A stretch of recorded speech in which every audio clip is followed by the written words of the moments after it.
Tribuners AMGPM minta pemerintah segera perbaiki jalan rusak di Hatu sebelum lumpuh total. Angkatan Muda Gereja Protestan Maluku atau AMGPM mendesak pemerintah daerah segera mengambil langkah darurat untuk memperbaiki kerusakan jalan di Negeri Hatu, Kecamatan Lehitu Barat, Kabupaten Maluku Tengah. Desakan tersebut muncul setelah gelombang laut yang semakin besar merusak badan jalan di pesisir pantai hingga menyebabkan akses transportasi utama warga terancam lumpuh. Salah satu kader AMGPM, Izak Thomas Mantulameten, mengatakan kondisi jalan saat ini sudah sangat memprihatinkan.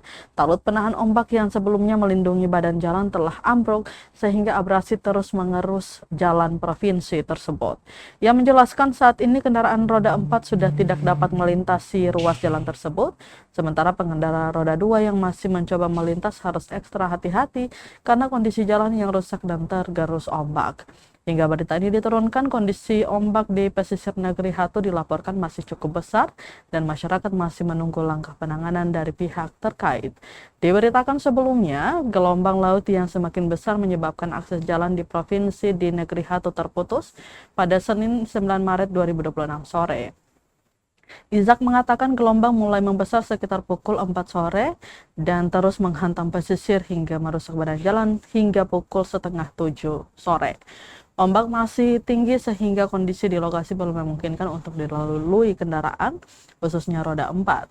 Akibat kerusakan tersebut, kendaraan tidak lagi dapat melewati jalur utama yang selama ini menjadi penghubung sejumlah desa di wilayah Lehitu Barat.